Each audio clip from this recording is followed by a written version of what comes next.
안녕하세요. 저는 30대 후반 회사를 다니고 있는 여자입니다. 우연히 알게 된 채널에서 여러 사연을 듣다 보니 제 얘기를 안 할 수 없어서 이렇게 사연을 보내게 됐습니다. 30대 후반이라고 하면 시집 가서 애 낳고 애 키우느라 정신 없을 것 같다고 생각하실 수도 있는데 저는 완전히 다른 세상에 살고 있어요. 제 팔자에 이혼이 있을 줄은 몰랐는데 어쩌다 보니 이혼까지 하게 됐네요. 저는 늘 좋은 남자 만나서 결혼해서 행복한 가정을 꾸리고 싶다는 생각을 자주 했어요. 그리고 결혼만 하면 정말로 단란하게 잘 살 수 있다고 생각했죠. 하지만 좋은 남자라고 생각했던 남자가 세상에서 제일 못난 놈이 되어 이혼까지 하게 됐습니다. 저는 이혼하고 나서 제일 많이 하는 말이 이런 말이에요. 하늘이 내린 효자랑 결혼하는 거 아니다. 효자가 대체 뭐가 문제인가 싶겠지만 제가 겪어보니까 효자인 남자만큼 속 터지는 남자도 또 없는 것 같아요. 결혼 전에는 부모한테 잘하는 남자가 가정을 이루고 나면 제일 잘한다고들 하잖아요. 이것도 다 어느 정도 선을 지키는 남자들한테나 해당되는 말입니다. 세상에서 자기 부모가 제일 불쌍하고 안타까운 남자랑 결혼하고 나면 나만 나쁜 년 되기 딱 좋더라고요. 정말 지금 생각해도 속에서 열불이 나요. 지금부터 제가 겪었던 속 터지는 시댁에 대해 털어놓겠습니다. 저는 늘 화목한 가정을 이루는 게 꿈이었어요. 왜냐하면 저는 5살 때 부모님의 이혼으로 할머니, 할아버지 손에서 자랐거든요. 너무 어린 나이에 부모님이 이혼하셔서 그런지 저를 낳아준 어머니 얼굴도 잘 기억이 안 나요. 어머니 얼굴이 보고 싶으면 사진 몇 장을 꺼내봐야만 어렴풋이 얼굴과 목소리가 떠오르는 정도였습니다. 100일 때 어머니가 저를 안고 있는 사진과 가족 사진이 전부였지만 저는 그것만으로도 언젠가 어머니가 절 데리러 오지 않을까 어린 마음에 조금 기대를 했었습니다. 그런데 이런 기대와 달리 어머니는 한 번도 저를 찾아오지 않으셨어요. 게다가 아버지마저도 자주 보지 못하고 컸고요. 아버지는 이혼 후 생계를 책임지기 위해 저를 할머니, 할아버지한테 맡겨두고 열심히 생업 전선에 뛰어드셨거든요. 바쁘고 피곤한 와중에도 잠깐이나마 저를 보러 와주셨는데 다시 일하러 가야 되는 아버지를 보면 항상 눈물을 흘렸어요. 그런데 그런 저를 보면 아버지도 마음이 안 좋으셨는지 발걸음을 떼지 못하고 저를 보며 따뜻한 목소리로 말했습니다. 주영아, 아빠가 열밤 자면 또 올게. 정말로 열밤 자면 또 올 거야? 그럼 우리 주영이 좋아하는 빵 사서 꼭 올게. 그러니까 할머니, 할아버지 말씀 잘 듣고 있어. 손가락으로 세고 있을 테니까 얼른 와야 된다, 아빠. 아빠는 늘 한 달이나 2달이 지나야 왔었는데 그때는 무슨 일인지 정말로 열흘 뒤에 양손 가득 빵을 사들고 오신 거예요. 하지만 밤을 꼬박 새고 온 아버지가 몰래 코피를 흘리시는 걸 보고 저는 그날 이후 아버지가 가는 날 떼를 쓰지 않았어요. 제가 떼를 쓰면 아버지가 힘들어진다는 걸 너무 일찍 알게 된 것 같아요. 그때는 제가 아버지를 힘들게 하면 아버지마저 나를 떠나는 건 아닐까 하는 공포심이 늘 있었어요. 그래서 철도 일찍 들었던 것 같네요. 뭐든지 혼자서 척척 해내는 일에 익숙해지기 시작했죠. 그러다 초등학교 5학년이 될 무렵 드디어 아버지와 살 수 있게 됐어요. 할머니, 할아버지가 사랑으로 저를 보살펴 주셨지만 아버지와 살게 된다고 생각하니까 너무 기뻤어요. 그리고 제가 초등학교 5학년이 됐을 때는 혼자서 할 수 있는 게 정말 많았어요. 아버지가 아침 출근 전 밥만 해놓고 나가면 혼자서 학교 끝나고 밥도 차려 먹고 설거지까지 해놨습니다. 그러면 퇴근하고 돌아온 아버지는 저를 칭찬하며 말했어요. 우리 딸 숙제하기도 바빴을 텐데 언제 이렇게 다 치워놨어? 아빠 집에 오면 빨리 쉬라고 내가 해놨어. 나 잘했지? 아유, 어쩜 이렇게 착하고 마음이 고울까. 내일은 이 아빠가 일찍 마치고 올 테니까 우리 외식하자. 정말? 그럼 우리 내일 삼겹살 먹자. 삼겹살. 우리 딸이 먹고 싶다는데 이 아빠가 못 사줄 게 뭐야. 아빠가 다 사줄게. 두 식구 단촐했지만 늘 딸이 먼저인 아버지 덕에 항상 행복했던 기억이 나네요. 초등학교 다니면서 부모님 참관 수업이나 운동회 같은 것도 아버지는 항상 참여하려고 노력을 많이 하셨어요. 제 기억 속 아버지는 늘 저를 외롭지 않고 기죽지 않게 키우시려고 최선을 다했던 분이셨습니다. 그래서 저는 학교 다닐 때도 어머니가 없다는 것이 부끄럽지 않았어요. 아버지 혼자서 어머니 몫까지 다 해주셨거든요. 지금 생각해도 저희 아버지는 참 대단하다고 생각해요. 아버지 덕에 저는 초등학교, 중고등학교까지 무사히 마치고 대학교까지 졸업할 수 있었어요. 제가 대학교 합격했던 날 아버지가 눈물을 흘리며 제 손을 잡고 이런 말을 하셨습니다. 못난 아빠 밑에서 이렇게 똑똑한 딸이 나왔어. 너는 공부만 해. 하나뿐인 내 딸 위해서 이 아빠는 못할 게 없어. 아빠는 건강하기만 해. 내가 성공해서 꼭 효도할 테니까. 너무 내 걱정만 하지 말고 아빠도 아빠 잘 챙겨. 걱정 마. 나는 네가 이렇게 잘 되는 것만 봐도 어디서 산삼이라도 먹은 것처럼 힘이 불끈불끈 난다니까. 요즘 말로 하자면 정말 딸바보였어요. 그런 아버지는 제 한 몸 다 바쳐서 저를 키워내셨어요. 비싼 등록금으로 공부하니까 저는 한눈도 안 팔고 정말 공부만 했었습니다. 그래서 동기들 중에서도 졸업 후 가장 먼저 취업에 성공하기도 했어요. 그때는 정말 세상을 다 가진 기분이었습니다. 제가 돈을 벌기 시작하니까 아버지도 어깨가 조금은 가벼워지겠구나 싶었어요. 첫 취업을 하고 아버지 정장도 선물해드리고 정말 기뻤던 기억이 납니다. 그런데 사람이 먹고 사는 문제가 풀리고 나면 다른 생각을 하게 된다고 하잖아요.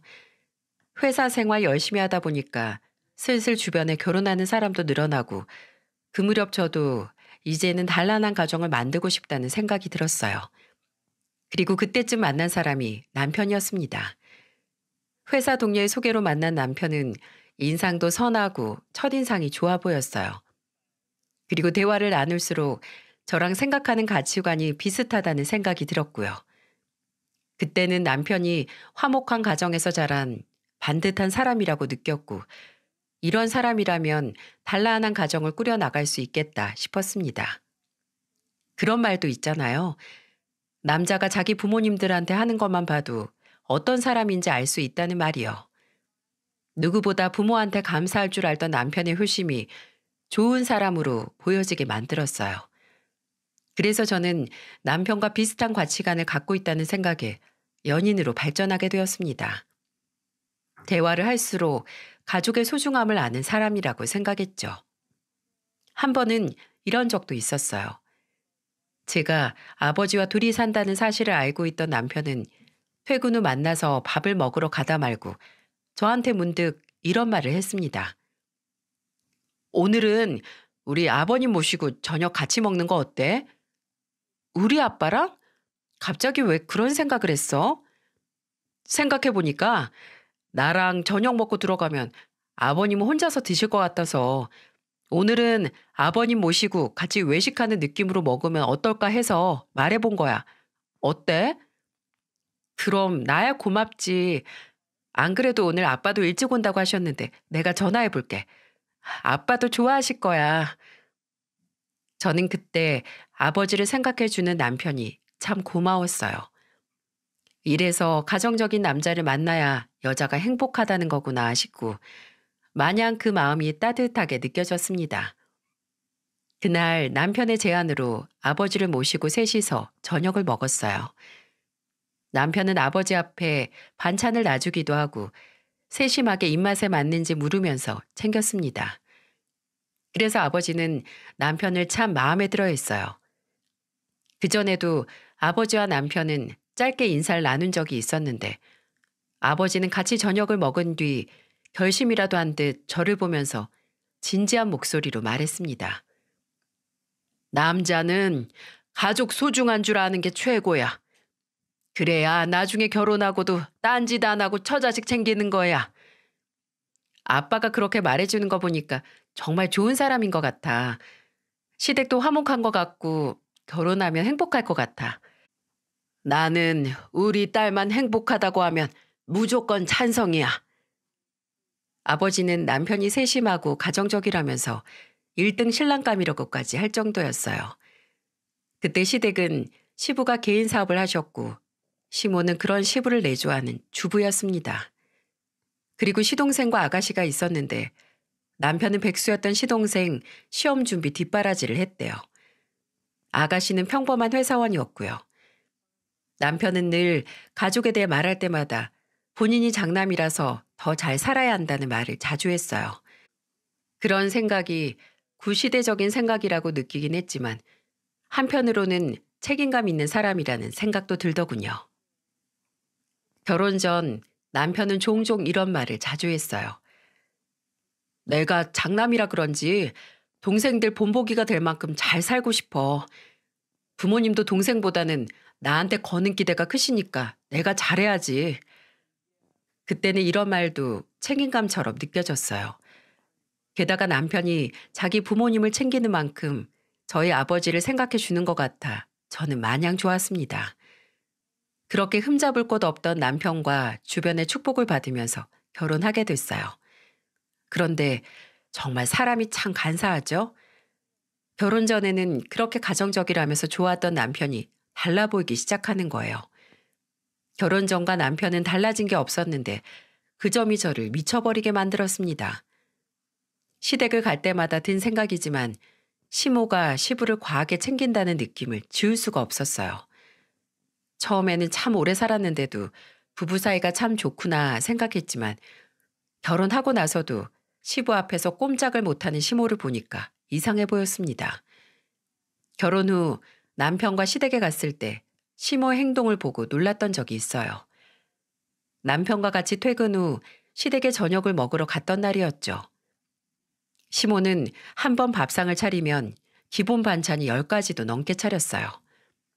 게다가 시부 반찬은 따로 몇 개 더 차려놓을 정도로 세심하게 신경 쓰는 거예요. 그래서 저는 시부가 좀 입맛이 까다로운가 싶었습니다. 그런데 나중에 알고 보니까 시모가 좋아서 매번 밥상을 그렇게 차리고 있는 거였어요. 그날 저녁 푸짐하게 시댁에서 저녁을 먹고 남편과 시모를 도와서 뒷정리를 하고 있었죠. 저는 시모를 보며 넌지시 물어봤어요. 어머님, 매번 이렇게 차리시는 거 힘들지 않으세요? 나는 이게 편해. 네 시아버지는 내가 차린 밥상 아니면 안 먹어. 그게 다 나를 특별하게 생각하니까 내가 차린 것만 먹는 거야. 그래도 아버님 밥상만 보면 무슨 한정식 코스 같아요.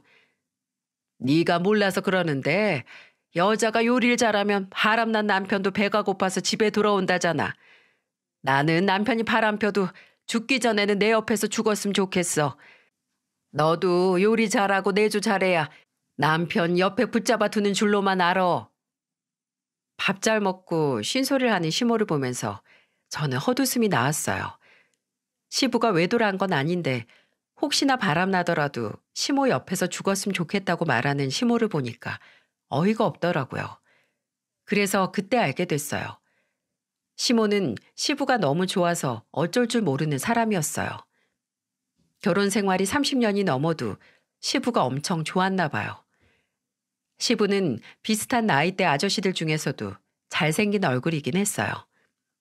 키도 크셔서 멀리서 봐도 한눈에 들어오는 모습이 얼핏 보면 중년 배우 같은 모습이었죠. 그래서 두 분이 결혼 전에도 시모가 시부를 쫓아다녀서 겨우 만난 거라는 말을 한 적이 있었어요. 그래도 부부인데 참 너무 심하다 싶었습니다. 게다가 시모는 시부 바지를 늘 다리미로 다려서 구겨짐 하나 없이 챙겼어요. 저는 우연히 시부 바지가 구김 하나 없이 빳빳하길래 물어봤더니 시모가 너무 뿌듯한 목소리로 말하는 거예요. 내가 아침마다 우리 남편 바지 스팀 다리미로 다려주잖아. 남자는 밖에서 옷만 봐도 집에서 얼마나 챙김받고 사는지 다 나온다니까. 남자는 셔츠 깃이랑 바지 선이 중요해. 너도 네 남편 셔츠랑 바지 잘 챙겨줘. 요즘 회사는 정장 입고 안 다녀요. 그냥 편하게 다니고 있어서 괜찮아요, 어머님. 그래도 남자는 결혼하면 더 깔끔하게 만들어줘야 된다니까. 남편이 지저분하면 네 얼굴에도 먹칠하는 거야. 시모는 옛날 조선시대에서 온 사람처럼 시부를 챙겼어요. 그 모습을 보니까 어디 과거에서 온 사람인가 싶었다니까요. 그런데 옆에서 보면 시부는 무덤덤한데 시모만 유난이었어요. 시부가 늘 깔끔한 차림으로 다닐 수 있었던 건 다 시모의 노력 덕분이었습니다. 시부가 아침에 9시에 나간다고 하면 시모는 최소 7시에는 일어나서 아침 밥상부터 나갈 때 입을 옷까지 전부 다 챙겼어요. 심지어는 지갑에 현금은 있는지 없는지까지 다 체크했다니까요. 참 대단하지 않습니까? 그런데 시모가 이렇게 시부만 챙겨서 그런지 남편은 결혼하고도 동생 챙기기에 여념이 없었어요. 결혼 전에는 남편이 가족을 얼마나 챙기든 크게 신경 쓰지 않았습니다. 시동생이 공무원 시험을 준비하는데 남편이 학원비와 생활비를 도와준다고 했을 때도 결혼 전이니까 괜찮았어요. 하지만 생각보다 시동생의 시험 준비는 길어져만 갔습니다. 그때는 그렇게 오래 공부할 거라고 생각도 못했어요. 그래서 저는 남편한테 이런 말을 한 적이 있어요. 도련님, 시험 너무 오래 공부하는 거 아니야? 9급 공무원 시험을 누가 3년도 넘게 공부만 하고 있어. 그 정도면 공무원 되기는 포기하고 다른 직업을 알아보는 게 낫지 않아? 그래도 본인이 하겠다는데 내가 어떻게 그만두라고 말해. 내가 형인데. 형이니까 더 동생한테 따끔하게 말해야지. 군소리 없이 학원비에 생활비까지 도와주니까 공부도 설렁설렁 하잖아. 아니야, 열심히 하고 있어. 내가 이번에는 정말 제대로 하라고 할게. 제대로 하기는 개뿔. 저번에도 술에 잔뜩 취해서 당신한테 전화하는 거 내가 다 들었는데.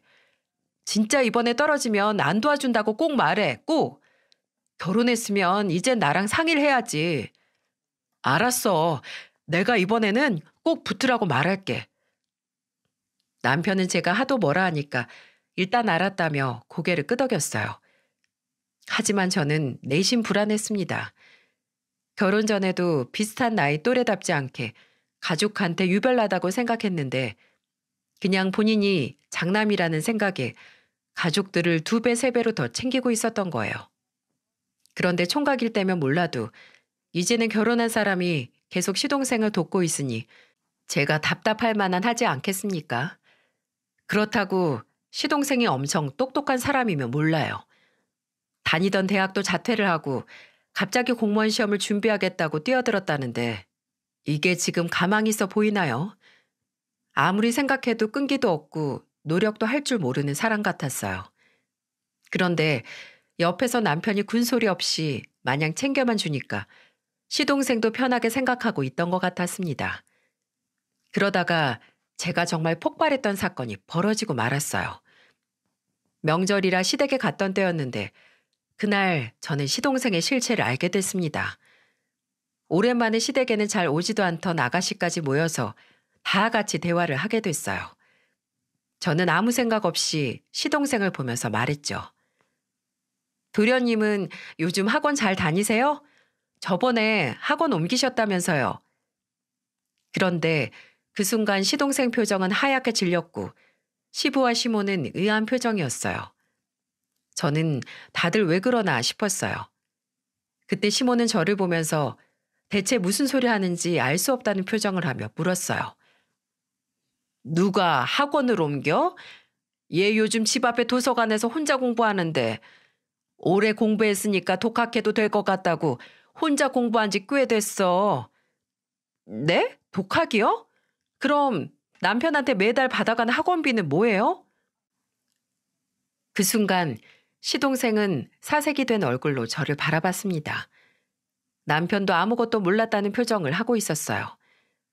아가씨는 한심하다는 표정으로 시동생을 보고 있었고 저는 시동생을 보채면서 물었습니다. 이게 다 무슨 말이에요, 도련님? 매달 학원비 받아가면서 학원을 안 다닌다는 게 무슨 말이에요?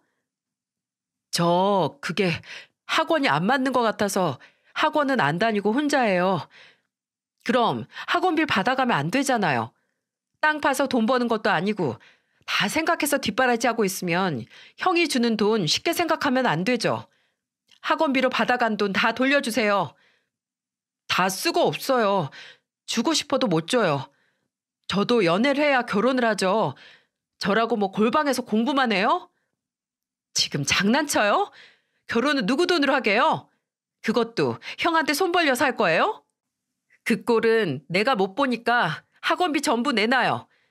연애를 하려거든 시험에 붙고나 하세요. 저는 시동생을 다그치며 말했어요.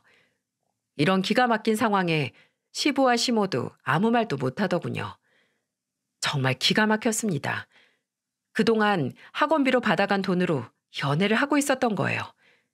진짜 어이가 없지 않습니까? 제가 계속 화를 내면서 시동생을 다그치자 남편은 되려 저를 말리는 거예요. 그러면서 시동생 보고는 찍소리도 못하는데 제가 속이 안 터지고 나만 하겠어요? 어쩐지 아가씨가 시댁 식구들 질린다면서 안 보고 사는 게 속 편하다고 명절에만 잠깐 오는 이유를 이제 알 것 같았어요. 세상에 학원비로 연애질을 하고 있던 동생한테도 화 안 내는 남편을 보니까 뭔가 잘못 돌아가고 있다는 걸 직감적으로 알았어요. 그날 남편과 집에 돌아와서 저는 남편한테 이렇게 말했습니다. 앞으로 도련님한테 돈 보내지 마. 아까도 봐. 전혀 뭘 잘못했는지 모르는 게 말이 된다고 생각해? 얼른 붙어서 사회생활 할 생각을 해야지. 지금 결혼 못할까 봐 걱정하는 게 먼저야? 연애하면 안정감도 생기고 공부할 결심도 생기니까 그랬나 봐. 좀 이해해 주자. 지금 이 상황을 이해하자고? 난 절대 이해 못해. 내 친동생이었으면 나 가만 안 뒀어. 당장 작은 회사라도 들어가게 해서 학원비 전부 받아내. 내가 잘 얘기해 볼게. 미안해. 정말 속이 터져버릴 것 같았어요. 저는 그동안 시댁에 잘 안 오는 아가씨가 매몰차다고 생각했는데 정말 이 꼴 저 꼴 보기 싫어서 안 온다는 걸 제대로 알게 된 사건이었습니다. 남편은 자기가 시동생이랑 이야기해보겠다고 하면서 저는 시동생과 전화도 못하게 했어요. 그러다가 한참 뒤 시험은 접고 작은 회사라도 알아보기로 했다고 하더군요. 취업하면 돈도 갚기로 했다면서 저를 안심시켰어요. 저는 남편의 말을 철석같이 믿었습니다. 세상에 아무리 자기 동생이 중요해도 설마 저를 속일 줄은 상상도 못했어요. 시동생이 학원비를 다른 곳에 쓰고 있다는 걸 알게 된 후로 저는 남편 지출 관리를 더 세심하게 했습니다. 그때만 해도 저와 남편은 월급 관리를 같이 하고 있었거든요. 그런데 남편한테 크게 실망하는 일이 연달아 터지기 시작했어요. 어느 날 남편 앞으로 날아온 카드 고지서 중에 모르는 카드가 있는 거예요.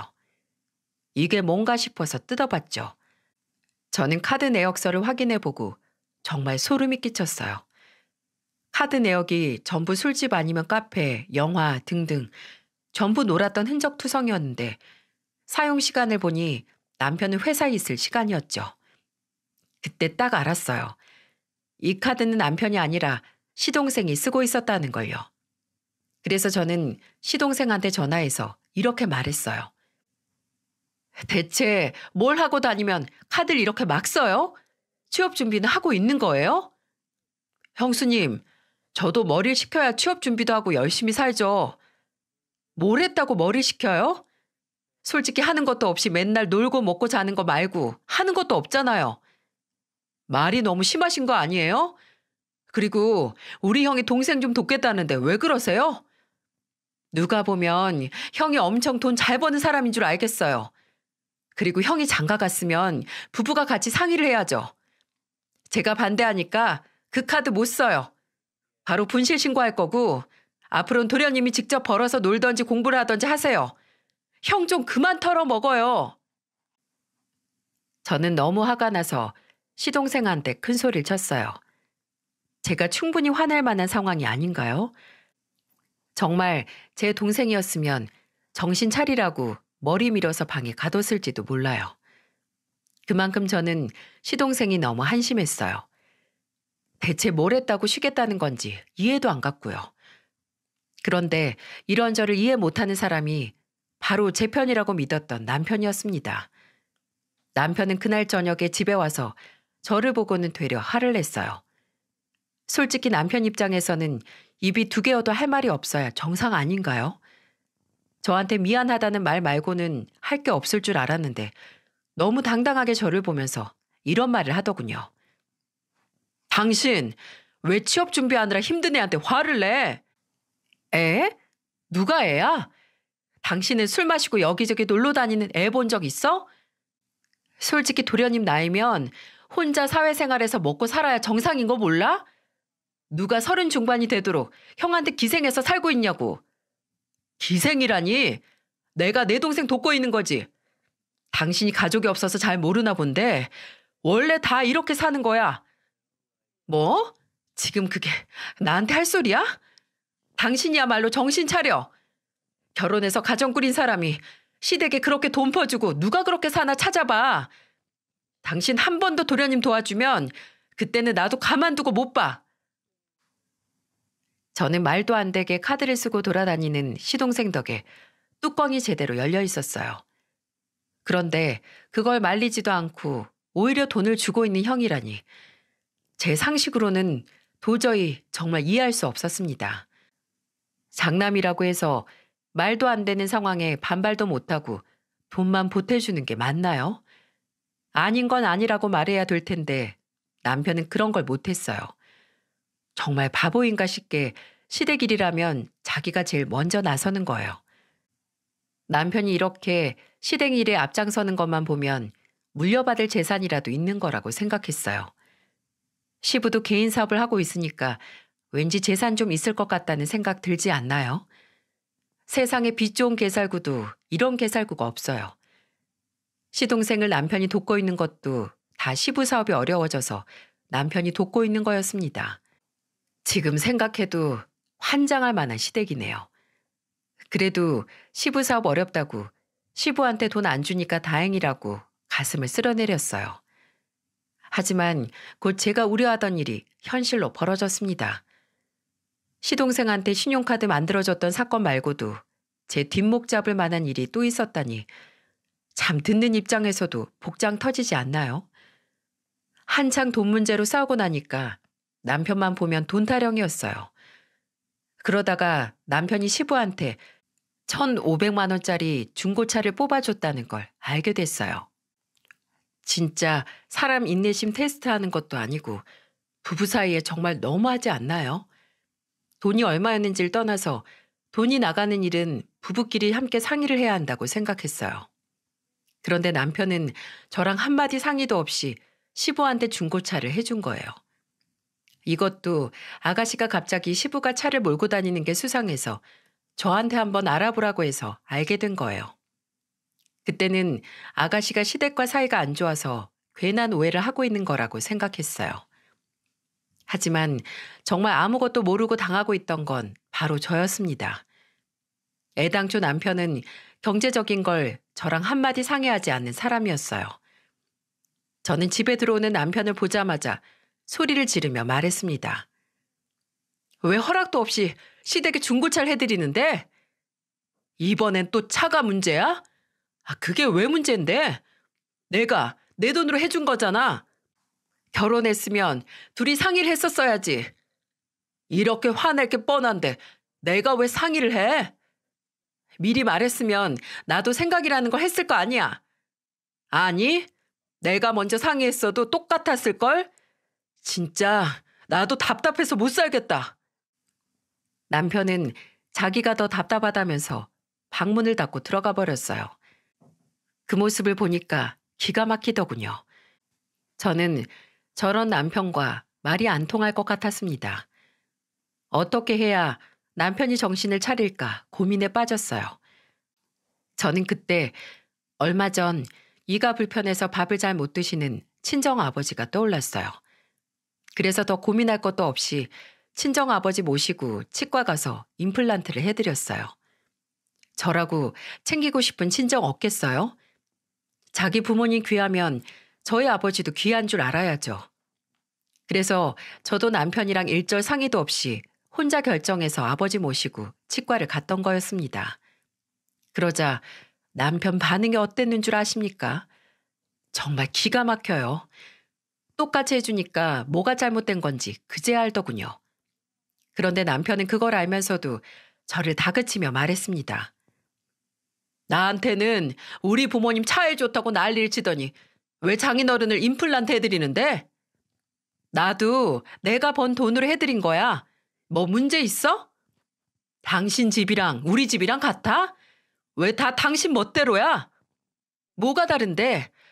그래도 우리 아버지는 자식한테 손은 안 벌려. 자식한테 피해만 주는 집이랑 같은 줄 알아? 그래도 사이도 자식인데 장인한테 돈 쓴 게 그렇게 아까워? 진짜 말을 말자 말을. 한 번만 더 내 허락 없이 돈 쓰기만 해봐. 그냥 우리 돈 각자 관리하자. 나도 이제 더 이상 돈 관리 같이 못하겠어. 밑 빠진 독에 물 붓기 같아. 그래, 아주 바라던 바야. 나도 너 같은 속 좁은 사람이랑은 경제적으로 같이 뭘 할 생각도 하기 싫어. 나도 그동안 뒤통수를 하도 맞아서 각서라도 써야겠어. 각서 써. 지금부터 각자 자산에 아무 권리 없다고 각서 쓰라고. 그날 저는 남편과 결국 돈 관리를 따로 하기 시작했어요. 그동안 한 힘으로 두말하던 남편 때문에 각서도 받았습니다. 얼마나 제가 당했으면 각서까지 이렇게 받겠습니까? 저는 종이를 꺼내서 각서에 앞으로 돈을 각각 관리하며 이혼을 하더라도 서로의 자산에 전혀 권리가 없다는 내용이었어요. 부부 사이에 이혼이라는 단어가 오고 가는 것도 웃기지만 그때는 최악의 상황을 고려하지 않을 수 없었어요. 사실상 월급 관리도 따로 하기로 한 마당에 이것저것 안 따져보는 게 더 이상했습니다. 그래서 정말 그날 이후부터 각자 돈 관리하기 시작했고 남편은 월급에 자유가 생기니까 시댁을 더 많이 돕더군요. 그동안 제 눈치 보느라 그것도 그나마 덜 돕고 있었던 거예요. 정말 기가 막혀요. 아니, 대체 장남이 뭐라고 이렇게까지 하는 걸까요? 지금 생각해도 각서까지 쓰고 서로 월급 관리 따로 한 게 신의 한 수였네요. 시부는 사업이 어려우니까 생활비를 남편한테 손 벌리기 시작한 거예요. 아가씨는 애초에 모르쇠로 일관하니까 만만한 사람이 남편이었던 겁니다. 저는 그러거나 말거나 이제는 내 돈이 시댁으로 흘러갈 걱정 없으니까 신경도 안 썼어요. 저렇게 시댁만 돕는데 돈이 모일까 의문이었습니다. 그런데 제가 이렇게 남편과 난리를 치는 동안 친정 아버지한테 심각한 문제가 벌어지고 있었어요. 아버지가 폐암으로 투병 중이었는데 급격히 병세가 안 좋아지셔서 급히 병원으로 가게 됐습니다. 제가 병원을 갔을 때는 이미 마음의 준비가 필요한 때였어요. 아버지는 저를 보자마자 힘겨운 목소리로 말을 이어나가셨습니다. 주영아, 엄마 없이 외롭게 크게 해서 내가 미안했다. 다 아빠가 못나서 엄마랑 이혼한 거야.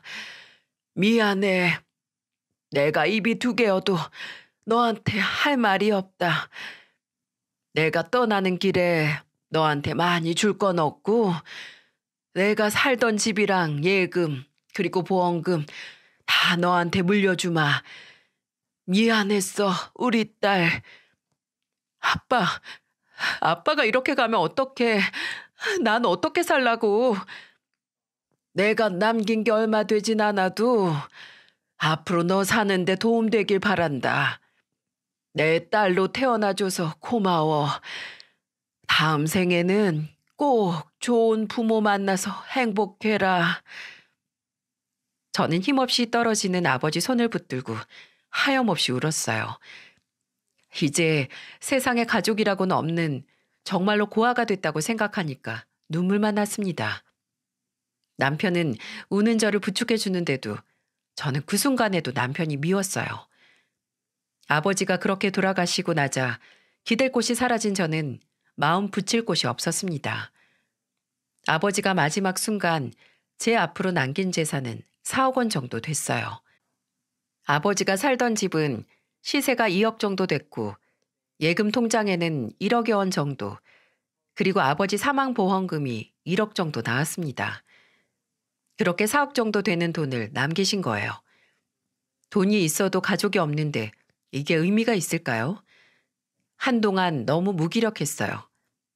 아버지를 많이 챙기지 못했다는 자책감과 이제는 기댈 곳이 사라졌다는 공포감이 들었거든요. 그런데 이런 저를 다시 불붙게 만든 사람이 남편이었어요. 힘이 될 만한 말을 한 것도 아니고 그야말로 복장 터지는 소리를 뚫린 입이라고 막 하더군요. 남편은 아빠 장례를 치르고 집에서 힘없이 앉아있는 저를 보면서 이런 말을 했습니다. 보험금 나왔어? 그 돈 나랑 반 나눠서 써. 어디서 총 맞았니? 그 돈을 왜 반을 나눠? 그리고 우리 아버지 돌아가신 지 얼마나 됐다고 벌써 보험금 타령이야? 어차피 보험금 말고도 다른 거 남기신 거 있을 거 아니야. 저번에 사위도 자식이라며. 이럴 때만 자식이야? 어? 잡생각하지 말고 시댁이나 생각해. 당신 이제 돈 없어서 시댁에 보낼 돈도 없잖아. 아, 돈이 궁해지니까 진짜 돌아버렸구나. 말도 안 되는 소리를 하는 남편이 화도 화가 나서 저도 악에 바친 말을 쏟아냈어요. 그런데 정말 아버지 떠나보내고 슬픔에 잠긴 저를 보면서 보험금 타령하는 남편을 보니까 소름이 돋았어요. 정말 인간도 아니구나 싶었다니까요. 그런데 정신 나간 건 남편뿐만이 아니었네요. 시댁에 대체 무슨 일이라도 있는 건지 시모까지 저한테 전화해서 아버지 보험금 타령을 하는 거예요. 시모는 저한테 전화해서 다짜고짜 돈 타령을 하는데 저는 그때 전화를 녹음까지 했어요. 친정 아버지 보험금 나왔다며. 이번에 네 시아버지 차 좀 하나 바꿔줘. 곧 생신인데 네가 통 크게 바꿔주면 좋지 않니? 제가요? 대체 왜 제가 통 크게 시댁에 그런 일을 해야 되는데요? 며느리잖아, 며느리. 이번에 며느리 노릇할 기회 준다니까. 그리고 이제 부모도 없는데 시댁에 효도해야지. 시부를 왕처럼 모셔야 너도 좋은 거야. 벤츠 하나 해드리게 네가 돈 좀 보태. 뭐라고요? 지금 다른 돈도 아니고 우리 아빠가 남긴 사망보험금으로 돈을 보태라고요? 귀가 먹었나? 1억만 보태라니까. 생각해봐. 네 시아버지가 나이도 있는데 국산차를 언제까지 타? 주변에는 다 벤츠에 아우디 고급차만 타는데 시부 나이도 있는데 이번에 좀 해주자. 네, 알았어요. 제가 자동차 사서 생일 선물로 보내드릴게요. 가만히 기다리세요. 그래, 잘 생각했어. 이렇게 해주면 네 마음도 편하고 얼마나 좋아. 며느리가 최고네. 저는 다 이걸 녹음해둔 상태였어요. 정말 더 이상은 이런 시댁이랑은 못 살겠다 생각했거든요. 사돈 사망 보험금으로 차 사려는 인간들인데 제가 이런 사람들과 가족으로 더 살 수 있었겠나요? 세상에 아버지 잃은 슬픔에 힘들어하는 며느리한테 어떻게 저럴 수가 있을까요? 저는 지금도 신이 잔뜩 나서 보험금으로 시부 차 해달라는 시모 목소리만 떠올리면 귀신이라도 본 것처럼 온몸에 털이 삐쭉 서는 기분이랍니다. 이렇게 속에서 계속 한이 맺혀서 그런지 쉽게 이혼하고 싶지 않았어요. 제가 당한 만큼 시부와 시모한테도 소름 돋을 만한 일 하나 만들어주고 싶었습니다. 그래서 저는 고민 끝에 한 사이트에 제 이야기를 써서 올려봤어요. 제 상황을 객관적으로 봐줄 사람들이 필요해서 한 사이트의 익명 게시판에 글을 쓰게 된 거예요. 익명이라 부담도 없었고 객관적으로 봐줄 수 있으니 저한테는 제격이었어요. 저는 그동안 남편이 얼마나 시댁에 헌신했는지, 시동생이 학원비 떼먹은 이야기, 사망보험금으로 시부차 사달라는 얘기까지 전부 다 글에 썼어요. 그러자 1시간도 안 됐는데 정말 수없는 댓글이 달렸습니다. 그런데 하나같이 시댁과 남편을 비난하는 글들 뿐이었어요. 이 상황은 남녀노소 누가 봐도 어이가 없을 상황이긴 했나 봅니다. 하긴 세상에 어떤 효자가 장인어른 사망보험금으로 본인 아버지 차를 사줄 발상을 하겠습니까? 댓글이 대부분 이런 반응이었죠. 하늘이 내린 효자가 아니라 악마네요. 병 중에 가장 답도 없다는 사업병, 공부병 걸린 시댁은 빠른 손절이 답입니다. 무슨 조선시대도 아니고 시부를 왕으로 모셔요? 어우, 소름이 돋아요. 얼른 탈출하세요. 저는 이런 댓글들을 하나하나 보고 나니까 이혼을 해야겠다는 결심이 더 확고해졌어요. 그런데 그동안 당한 게 있어서 곱게 도장만 찍고 끝내는 이혼은 못하겠더군요. 그러다가 눈에 띄는 댓글이 하나 있었어요. 그동안 이혼을 생각만 하던 제가 드디어 상도덕도 모르는 시댁에 한 방 크게 먹이고 이혼할 방법을 찾아낸 거예요. 그래서 저는 정말 시부 생일에 맞춰서 큰 이벤트를 준비하기 시작했습니다. 거지처럼 들러붙는 시댁이랑은 엮인 채로 무늬만 가족인 채 사느니 혼자 사는 게 낫다고 생각했어요. 그렇게 만반의 준비를 하다 시부의 생일이 다가왔습니다. 저는 일부러 일이 바쁜 척하면서 남편한테 먼저 시댁에 가 있으라고 했어요. 그러자 남편은 별 의심도 없이 알겠다고 하더군요. 그리고 그날 저녁 시모는 신이 난 목소리로 제게 전화를 했습니다. 기대감과 신이 난 시모 목소리를 들으니까 마지막 남은 정까지 다 떨어졌어요. 그래서 저는 왜 안 오냐고 보채는 시모한테 담담한 목소리로 말했습니다. 어머님 먼저 식사하세요. 저는 갑자기 야근하게 돼서 늦을 것 같아요. 그리고 5분 뒤에 퀵 도착할 거예요. 퀵? 무슨 퀵인데? 설마 차키 보낸 거야? 제가 아버님 생신이라 특별히 신경 좀 썼어요. 상자 2개 도착할 텐데 꼭 생일 케이크부터 열어보시고 상자 열어보세요. 하나는 케이크고 다른 하나는 선물이거든요. 꼭 순서대로 열어보셔야 해요. 제가 준비한 이벤트거든요. 아유, 우리 며느리가 차키만 보내기 미안해서 이벤트를 다 준비했구나.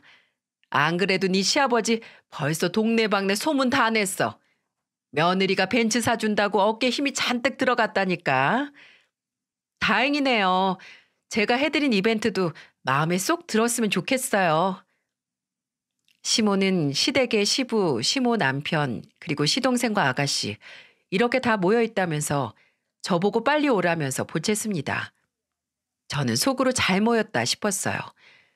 아가씨가 마음에 걸리긴 했지만 아마 그걸 다 봐도 저를 이해해 줄 사람이라고 생각이 들었습니다. 그렇게 저는 없지만 제가 준비한 시부의 생일 파티가 시작됐어요. 생일 케이크에 초를 붙이고 시댁 식구들이 시부를 위해 생일 축하 노래를 불렀대요. 그리고는 시부가 기대에 가득 찬 얼굴로 선물 상자를 열자 그 자리에 있던 모두가 경악을 했습니다. 바로 제가 보낸 특별 선물 때문이에요. 나중에 아가씨한테 듣게 된 시댁은 정말 아수라장이었다고 하더군요. 역시 제 이벤트를 이해해주는 사람은 아가씨뿐이었다니까요. 제가 준비한 이벤트는 정말 극과 극이었어요. 아가씨의 반응은 좋았지만 시모는 난리도 아니었습니다. 상자를 확인하고는 저한테 전화해서 극대노를 했어요. 야, 너 미쳤어? 지금 누구 죽으라고 고사 지내는 거야? 여기가 어디라고 돼지머리를 보내는 거야? 네, 맞아요. 저는 시아버지 생신에 다 썩은 돼지머리를 보냈습니다. 그때 제가 익명 게시판에 글을 썼을 때 본 댓글에 이런 내용이 있었어요. 어떻게 감히 친정아빠 보험금을 탐내나요? 그런 탐욕스러운 인간들 한 방 먹이고 이혼하세요. 그냥 나오면 억울해서 잠 못 잡니다. 썩은 돼지머리 보내서 망하라고 고사 지내세요. 저는 이 댓글을 보고 시댁에 한 방 제대로 먹이고 이혼하자고 다짐했던 거예요. 그래서 정말 시댁으로 생일상이 아니라 고사상에 올리라는 뜻으로 돼지머리를 보내버렸습니다. 저희 아버지 죽음을 돈으로만 생각한 시댁에 제대로 보낸 특별 선물 맞지 않습니까? 그런데도 시모는 저한테 악을 쓰며 화를 내더라고요. 아주 우리 집안 골탕 먹이려고 머리 좀 굴렸나 본데 이런다고 우리가 망할 것 같아? 망하든 말든 아줌마 마음대로 하세요. 나는 신경 끌 거니까. 뭐? 아줌마? 이게 지금 반말을 하네? 그럼 우리 아빠 보험금으로 헛꿈 꾸는 사람 내 마음대로 좀 부르면 어때서? 이제 가족도 없는 고아 주제에 시댁 무서운 줄 모르고 나대고 앉아있네. 시댁이라니 나 이제 시댁 없어. 그리고 아줌마 남편은 아직 살아있는데 뭐가 그렇게 억울해? 혼자 억울해하고 스피커폰으로 아줌마 아들 바꿔. 미쳤네. 내가 너 가만두나 봐. 시모는 악을 쓰면서 소리를 질렀고 옆에 있던 남편이 사태 파악을 하려고 전화기를 바꿔들었어요. 남편은 스피커폰으로 전화를 받더니 황당한 목소리로 말하더군요. 너 뭐 하는 거야? 지금 너 좀 억울하다고 우리 집에 복수하는 거야? 뭐? 복수? 복수도 급이 맞아야 복수를 하지. 한 줌도 안 되는 허접한 집안에 무슨 복수. 그냥 내가 한 방 먹이는 거야. 모르겠으면 케이크 밑에 있는 서류나 확인해봐. 이게 뭔데? 아주 가지가지한다. 이혼 서류지 뭐냐? 나는 이미 도장 찍었으니까 너만 찍으면 우리 이제 끝이야. 오늘부터 너랑 나랑 남남되는 거라고. 꼴의 장남이라고 능력도 없으면서 시댁에 다 퍼주더니 꼴 좋다. 너 지금 통장에 100만 원은 있니? 그것도 없지? 나는 너랑 진작에 월급 관리 따로 한 게 천만다행이다. 야, 너 이제 믿을 구석 하나 없으면서 뭐가 그렇게 당당해? 믿을 구석이 왜 없어? 나는 너랑 니네 식구들만 없어도 잘 사니까 걱정 말고 네 앞가림이나 잘해. 누가 누굴 신경 써? 저는 남편한테 시원하게 한마디 하고 전화를 끊어버렸어요. 정말 속이 다 시원했어요. 제가 시댁을 잘근잘근 무시하니까 뒤에서는 시부와 시동생이 뭐라고 떠드는 소리가 들렸는데 더 상대하고 싶지도 않아서 그냥 끊어버리고 걸려오는 전화도 아예 안 받았습니다. 그렇게 전화를 끊고 나니까 아가씨한테서 문자가 왔어요. 새언니 나이스. 잘 살아요. 최고의 선택입니다. 응원할게요. 아가씨는 끝까지 저를 응원하고 지지해줬습니다. 아가씨도 그동안 당한 게 많아서 시댁이라면 지긋지긋하다고 치를 떨었거든요. 저는 이혼 후에도 아가씨는 따로 한번 만난 적이 있어요. 그래서 이혼 후 시댁 근황에 대해 들을 수 있었습니다. 전 남편은 보나마나 뻔했어요. 시부 개인 사업이 말이 좋아 사업이지 다 망해가고 있었는데 그거 살려보겠다고 대출 끌어다가 도와줬다가 결국 쫄딱 망한 거예요. 그러니 전 시댁도 전 남편도 전부 개털이 된 겁니다. 저 정말 최고의 타이밍에 이혼하길 잘한 것 같아요. 이혼 안 하고 고민만 했다면 이 상황에 또 시부 사업에 보험금으로 돈 좀 보태라고 별소리를 다 했을 게 뻔합니다.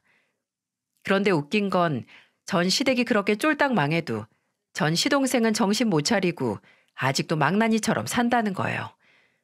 너무 한심해서 이제 욕도 안 나오네요.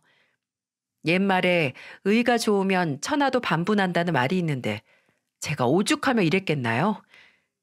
제 아버지 죽음으로 욕되게 만드는 시댁에 제대로 한 방 보여줬다고 생각해요. 지렁이도 밟으면 꿈틀한다고 보여줘야죠. 저는 요즘 혼자 남았다는 상실감에 빠지기보다 저 스스로를 챙기며 커리어 우먼으로 살고 있어요. 가끔 외로울 때도 있지만 모임도 나가면서 잘 지내고 있습니다. 이런 일도 겪어보니 이제는 가족이 무슨 의미인가 싶어요. 있으면 좋겠지만 억지로 꾸역꾸역 만들 생각은 없습니다. 이런 삶도 나쁘진 않네요. 이러다 보면 좋은 인연도 만날 수 있겠죠? 관계는 다 물처럼 흐른다고 하는데 마음은 편안해졌습니다. 이렇게 쓰고 나니까 더 편해졌네요. 제 사연 들어주셔서 정말 감사드립니다. 모두들 꽃길만 걸으며 행복했으면 좋겠습니다.